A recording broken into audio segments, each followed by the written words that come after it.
On this vote, the yeas are 230, the nays are 196. The bill is passed, and without objection, the motion to reconsider is laid on the table. In a stunning revolt against Republican leadership, the U.S. House has passed legislation extending Affordable Care Act subsidies after a group of GOP lawmakers broke ranks and joined Democrats to force a vote. The move deals a major blow to President Donald Trump and Speaker Mike Johnson and reignites the national fight over health care affordability. Here's what happened and why it matters. In a rare show of bipartisan defiance, the U.S. House voted 230 to 196 to extend expired Affordable Care Act health care subsidies, with 17 Republican lawmakers joining every Democrat to pass the bill. On this vote, the yeas are 230, the nays are 196. The bill is passed, and without objection, the motion to reconsider is laid on the table.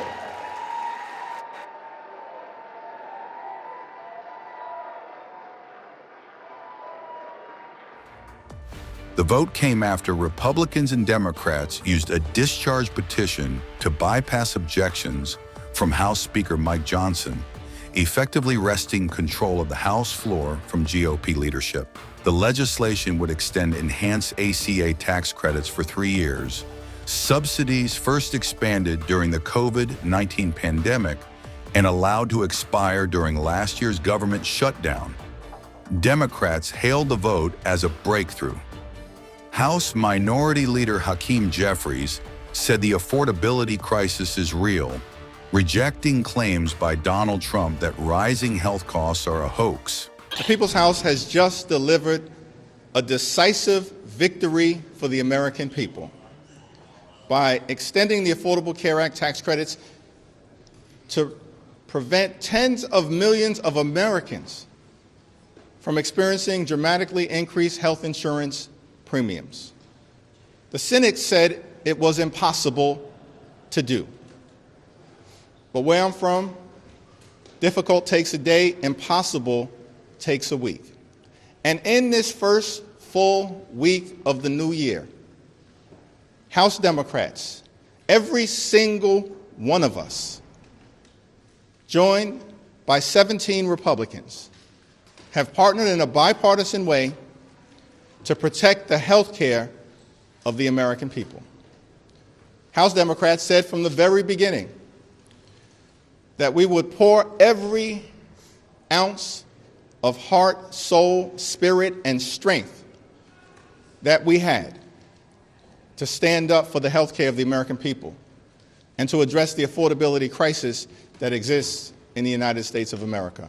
I'm thankful for the leadership of Senator Chuck Schumer and every single Senate Democrat who in December supported legislation for a straightforward 3-year extension of the Affordable Care Act tax credits. And we know that that legislation has a majority of support in the United States Senate right now.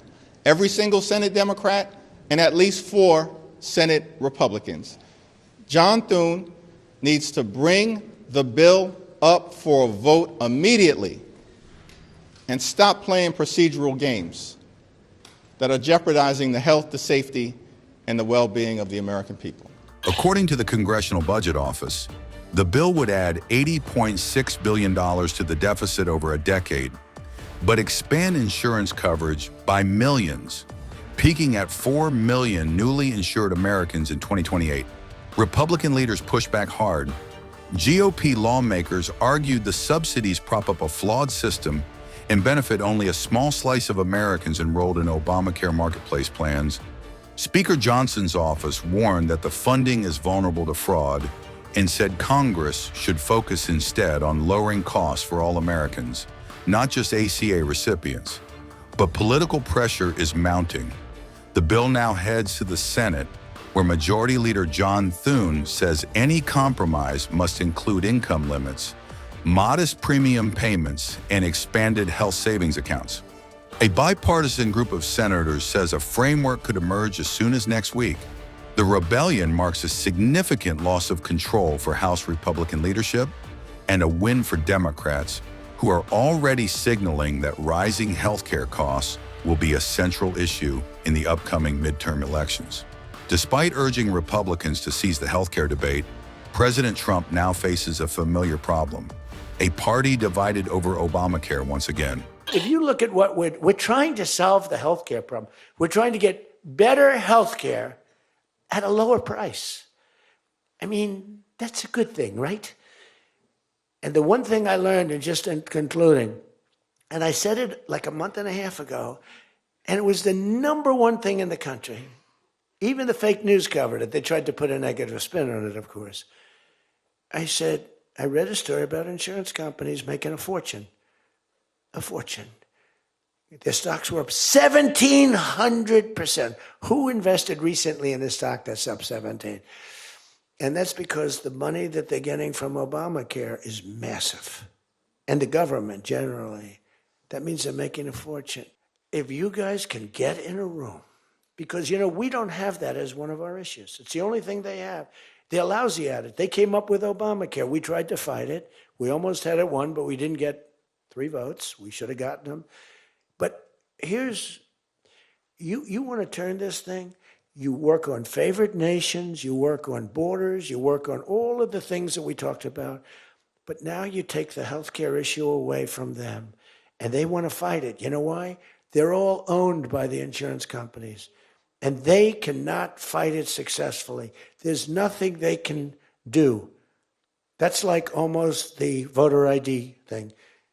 When they try and fight, I watched a guy trying to explain why we shouldn't have voter ID the other day, and the guy was a fool. He looked like an idiot. This is the same kind of an issue. Let the money go in the healthcare account or however you do it. Let the money go directly to the people. Now, you have to be a little flexible on Hyde. You know that. You got to be a little flexible. You got to work something. You got to use ingenuity. You got to work. We're all big fans of everything, but you got to be flexible. You have to have flexibility. I came out with a statement. Let the money go not to the big fat cats and the insurance companies that made 1,700% over the last short period of time. Let the money go directly to the people where they can buy their own health care. And I'm not sure that I've ever said anything that was more impactful. You know, I say a lot of things and have a lot of good ideas. And this was an idea that, I mean, the whole world went crazy. The whole country went crazy. The world went crazy with envy. If you can somehow do that, Mr. Speaker, Tom, all of you, Steve, if you can do that, you're going to have, this is going to be your issue.